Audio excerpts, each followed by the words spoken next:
Hello guys, KVL हम पहले discuss कर चुके हैं, Kirchhoff voltage law. Today we are going to discuss the problems based on the KVL. KVL से related कुछ न्यूमेरिकल्स हम सॉल्व करेंगे। तो केवीएल अगर आपको पढ़ना है तो आप प्रीवियस वीडियोस पे गौर करें या प्रीवियस वीडियोस देखें। आज हम उस पे बेस्ड कुछ प्रॉब्लम्स डिस्कस करेंगे। सो फर्स्ट प्रॉब्लम हम डिस्कस करते हैं। So suppose there is a circuit जो कि हम ड्रॉ कर रहे हैं।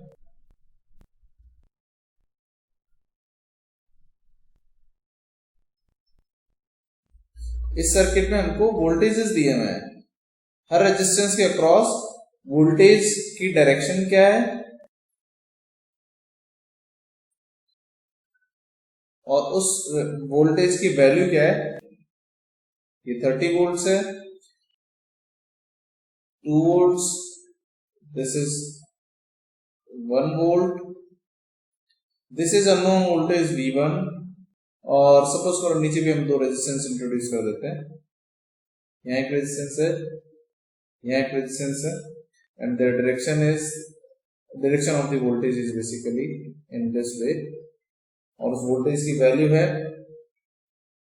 5 volts and 3 volts. So the question is, find out the value of voltage V1 using Kirchhoff voltage law. या क्वेश्चन हो सकता है determine the unknown voltage drop V1 as per given figure. So उस case में हम question को कैसे solve करेंगे? That we assume current I in this direction, क्योंकि हमको हर एक वोल्टेज के लिए ड्रॉप निकालना है या वोल्टेज की वैल्यू निकालनी है। हम इसको नहीं भी ड्रॉ करें, आई को अगर नहीं भी कैलकुलेट करना हो या नहीं अज्यूम करें तो भी इट्स ओके, मतलब हमारी वैल्यू निकल के आ जाएगी। पैरामीटर्स अज्यूम करने के लिए हम डायरेक्शन सिर्फ हम नोट करने के लिए आई दिखा रहे हैं कि आई को इस डायरेक्शन में हमें अज्यूम करना है। ए बी, ये यहां मिड में सपोज करो सी, यहाँ है डी ई, और यहां सेंटर में F. So A B C D E F is a loop, और इसके अक्रॉस हमको किरचॉफ वोल्टेज लॉ अप्लाई करना है। किरचॉफ वोल्टेज लॉ क्या है? That algebraic sum of the potential drops in a loop और in a closed path is always 0। So we are starting from A से हम चलेंगे B C D E F and last में A तक पहुंच जाएंगे। सो ए, अब नाउ फ्रॉम ए से हम बी जब मूव कर रहे हैं तो we are moving from minus to plus, so it's plus 30।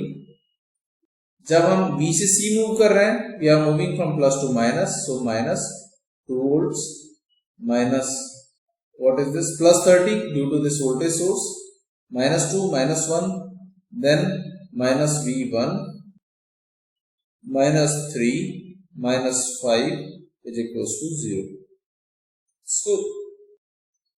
So this is how we get the equation using KVL. So KVL apply करके हमने ये इक्वेशन कैलकुलेट की। हम करंट के डायरेक्शन में चल रहे हैं और जो भी पोटेंशियल ड्रॉप्स हैं उन ड्रॉप्स के अकॉर्डिंगली हम पोटेंशियल्स लिखते जा रहे हैं। So mark it as a equation 1, और इस सर्किट में वैसे हमको मार्क करने की जरूरत भी नहीं पड़ेगी, डायरेक्टली सॉल्व इट। कि 30 जो है उसको एक साइड रखिए आप, माइनस नेगेटिव वैल्यूज को सबका सम कर लो, 2 1 3 3 6 5 11 सम करेंगे तो आपको मिल जाएगा। V1 को हमने, ये जो V1 है इसके लिए हम डायरेक्शन चेंज कर रहे हैं, इसको हम LHS से RHS में लेके जा रहे हैं। सो इसका डायरेक्शन चेंज हो जाएगा, नेगेटिव से पॉजिटिव हो जाएगा, and now this is V1। So equation क्या रह जाएगी? V1 is equals to 30 minus 11, and if we calculate it, it becomes 19 volts. So this is the answer. 19 volts is the voltage across the resistance जो unknown हमारे को दिया हुआ है उस रेजिस्टेंस के अक्रॉस, दिस वन। ये जो रेजिस्टेंस है इसके अक्रॉस जो वोल्टेज है that is this 19 volts, and this is our answer. ये एक एग्जांपल था। नाउ सेकेंड एग्जांपल हम लेते हैं, सर्किट ड्रॉ करते हैं।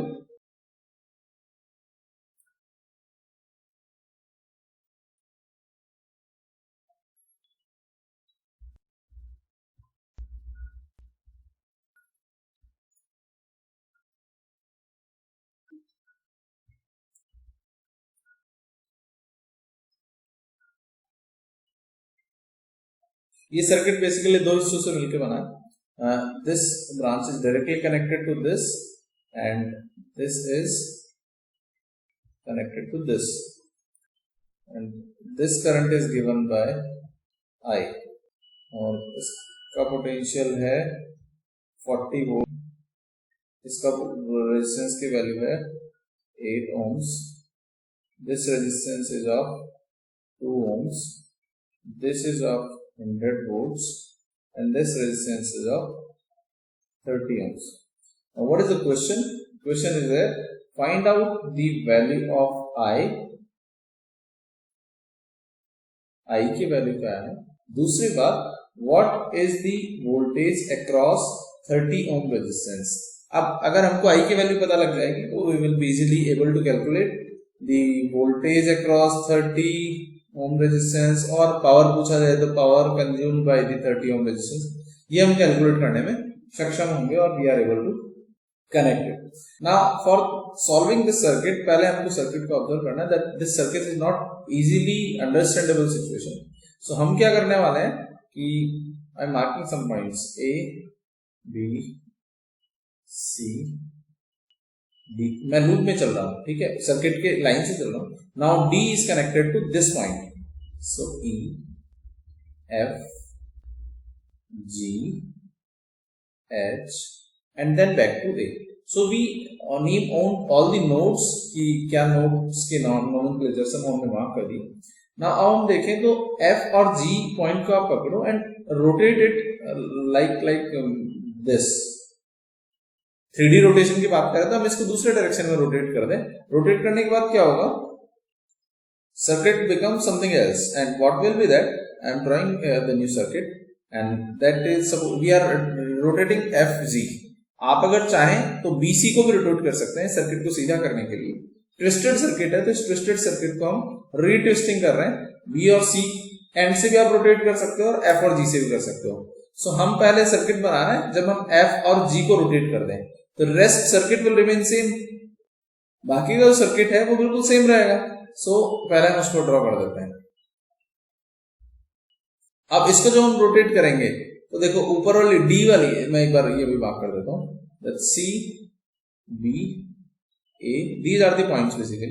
So D is connected to E. हम क्या कर रहे हैं, रोटेट करके, और ये रहा E पॉइंट और ये रहा H पॉइंट, ठीक है. E से हम चले, ये रहा F चले, F से हम चले G के पास, so it is negative and downward it is positive, और ये पॉइंट आ गया G and then G is connected to H, ये वाला H पॉइंट, ठीक है. सो डायरेक्शन आप देखें तो हमने वोल्टेज की डायरेक्शन गलत लिख दी है. इस वाले पॉइंट की हम बात करें तो यहां देखो हमने वोल्टेज की डायरेक्शन उल्टी कर दी है. F से G पे we are moving from positive to negative, और यहां हमने G से F पे पॉजिटिव टू नेगेटिव कर रखा है. तो जब ट्विस्ट करेंगे तो वोल्टेज की डायरेक्शन चेंज हो जाएगी. So it's wrong. So we are correcting it. Rotate करेंगे तो ये जो अंदर की डायरेक्शन है value will be same, value में कोई चेंजेस नहीं आएंगे. और इस डायरेक्शन में क्या होगा, इसकी डायरेक्शन जो है वो प्लस ऊपर होगी और माइनस ऊपर होगी. सो ये डायरेक्शन होगी and the voltage is same 100 volts, है ना. ये प्लस है ऊपर और नीचे माइनस है, और ये बाकी की वैल्यू सेम रहेंगी. ये प्लस है, ये माइनस है एंड दिस इज 40 वोल्ट्स. इस रेजिस्टेंस की वैल्यू 8 ohms, है ना. ये 30 ohms है, और बाकी रेजिस्टेंस तो आपने कनेक्ट ही नहीं किए. देखो H और G के बीच एक रेजिस्टेंस कनेक्टेड है तो we connected here, it is of 2 ohms. So this is the circuit converted when we rotate और twist the circuit across F and G. इसके अक्रॉस जब हम रोटेट करेंगे तो ये सर्किट आएगा. नाउ हम क्या करते हैं, we are taking with the different colour. हम सर्किट को रोटेट कर रहे हैं B और C की डायरेक्शन में, है ना. B C को पकड़ के हम ट्विस्ट कर रहे हैं. उस केस में सर्किट क्या होगा, we are not disturbing this circuit which is connected to this side, negative positive as it is. इसमें कोई चेंजेस हम नहीं कर रहे हैं, ये एज इट इज है. ये पॉइंट जो है H है और ये G है, ये F है, ये E है ना। इधर के सर्किट को हम ट्विस्ट कर रहे हैं, ट्विस्ट कर रहे हैं तो क्या होगा, ट्विस्ट करते इसकी डायरेक्शन तो हो जाएगी चेंज वोल्टेज की, है ना। रेजिस्टेंसेस अभी देख लेंगे हम कौन से, क्योंकि नीचे ऊपर दोनों साइड रेजिस्टेंस है, तो हम एक बार कनेक्ट कर लेते हैं, उसके बाद अभी डायरेक्शन फाइंड आउट कर लेंगे। सो this is plus minus, twist कर दिया हमने तो B ऊपर चला गया और C नीचे आ गया। Now come to E point, E किससे कनेक्टेड है, D से, तो मार्क D हियर, है ना। H किससे कनेक्टेड है, A से, तो मार्क A है। अब AB के बीच रेजिस्टेंस की वैल्यू कितनी है, 30 ohms, CD के बीच 8 ohms, EF के बीच कोई रेजिस्टेंस नहीं है, so this resistance is connected by mistake. ये वाला जो रेजिस्टेंस है दिस इज रॉन्ग, यहाँ कोई रेजिस्टेंस है ही नहीं, हमने गलती से कनेक्ट कर दिया है। एंड ऊपर वाला जो है उसकी वैल्यू है 2 ohms, तो हम नीचे वाले को मिटाते हैं। नीचे वाला जो रेजिस्टेंस है, यहाँ कोई रेजिस्टेंस नहीं है, basically it is short circuit, है ना। ये शॉर्ट सर्किट कर दिया हमने, इसकी वैल्यू 2 ohms। सो फाइनली देखिए अब करंट आई कौन सी रही, करंट आई इस सर्किट में हमने इसको चेंज नहीं किया था, तो इसकी डायरेक्शन आई की यही है जो सर्किट क्वेश्चन में दी हुई है। यहां करंट हमने डायरेक्शन चेंज हो गई क्योंकि current I is from G to F, तो G to F is like this. इस करंट को हम आई एज्यूम करेंगे, है ना, as per given in the circuit. अगर क्वेश्चन में हमको ये नहीं पूछा गया होता कि आई की वैल्यू क्या है, तो हम आई को किसी भी डायरेक्शन में एज्यूम कर सकते थे हमारी मर्जी से, but when it is given in the question तो हम उसी को लेके चलेंगे जो क्वेश्चन में दिया हुआ है। ठीक है, तो यहां तक की बात क्लियर हुई। अब हम सर्किट सॉल्व करते हैं, हम किसी भी एक सर्किट को सॉल्व कर लेते हैं। Suppose we are taking this one circuit. So A point से हम स्टार्ट करते हैं और करंट की डायरेक्शन जैसे दी हुई है वैसे है। तो जब हम करंट की डायरेक्शन में किसी रेजिस्टेंस को क्रॉस करेंगे तो हम पॉजिटिव टू नेगेटिव वोल्टेज होंगे, या हम लिख के लेते हैं। चलो ये करंट इधर से इधर फ्लो हो रही है, हमेशा हायर पोटेंशियल से लोअर पोटेंशियल होगी, तो इस रेजिस्टेंस के अक्रॉस पोटेंशियल डिफरेंस की डायरेक्शन ये रहेगी, इसके क्रॉस ये रहेगी, इसके क्रॉस ये रहेगी, और बाकी वोल्टेज सोर्स है उनकी तो जो भी डायरेक्शन है वो रहेगी। इस सर्किट में अगर हम केवीएल की इक्वेशन लिखेंगे तो start from A, V is equals to IR, we almost Ohm's law. तो I की value is I, we assumed it as I, and resistance is 30, so I into 30 I plus 30 I, then B से C चलेंगे तो हम negative से positive move कर रहे हैं, देखो प्लस 40 वोल्ट्स। C से D चलेंगे तो प्लस 8I, E से F में कोई रेजिस्टेंस नहीं है, F से G चलेंगे तो F से G चलेंगे तो -100, ये हो गया -100 के बाद 2 ohms के रेजिस्टेंस की हम बात करेंगे तो उसकी वैल्यू क्या होगी, plus we are moving from G to H, so it is plus 2I, this is equals to 0 as per, because we reached to A again. So now solve these 30 I वाली terms जो कितनी है, 8 plus 2 10, it's 40I minus 60 is equals to 0, so I is equals to 60 upon 40, it becomes 3/2, and this is 1.5 ampere.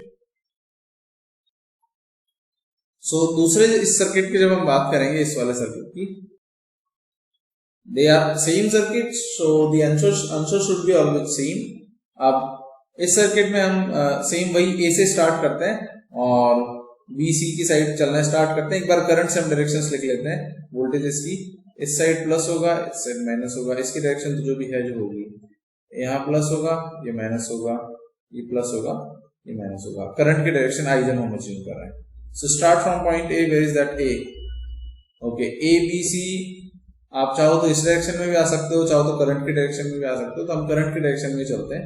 We are moving from A to H, कोई resistance नहीं है। H से G जब हम जाएंगे तो इट बिकम्स -2I प्लस ये 100 volts का सोर्स है, सो प्लस 100। इसके बाद रेजिस्टेंस सीधा ये DC वाला 8 ओम का जो रेजिस्टेंस है वो है, सो इट इज -8I और फिर ये जो सोर्स है इसकी वैल्यू है 40 volts, so it is -40 then -30i is equal to 0। देखिए सेम ये जो इक्वेशन 1 है और ये जो इक्वेशन 2 है ये दोनों बिल्कुल सेम है, एक माइनस से मल्टीप्लाई कर दो है ना।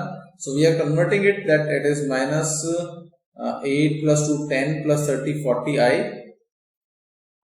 + 60 इज इक्वल टू 0। सॉल्व करेंगे तो हम 60/40 and this is 1.5 ampere. So it doesn't matter कि हम क्वेश्चन को किस अप्रोच से सॉल्व कर रहे हैं, अगर हमारा पैटर्न और हमारा तरीका नोमेनक्लेचर्स करेक्ट है तो आंसर हमेशा सेम आएगा, आप किसी भी तरीके से इसको सॉल्व करेंगे। So these are the questions which kind of practice you should do to easily solve or be comfortable with the KVL. Next videos में हम KCL के भी questions को solve करेंगे। So this is not all about, but these are some examples which will help you to understand that how to solve a question using KVL, Kirchhoff voltage law, or you can say that loop or mesh analysis. Thank you very much. These was 2 problems which are solved basically using KVL. Hope आप सबको समझ आया होगा. If you feel any query, feel free to write me.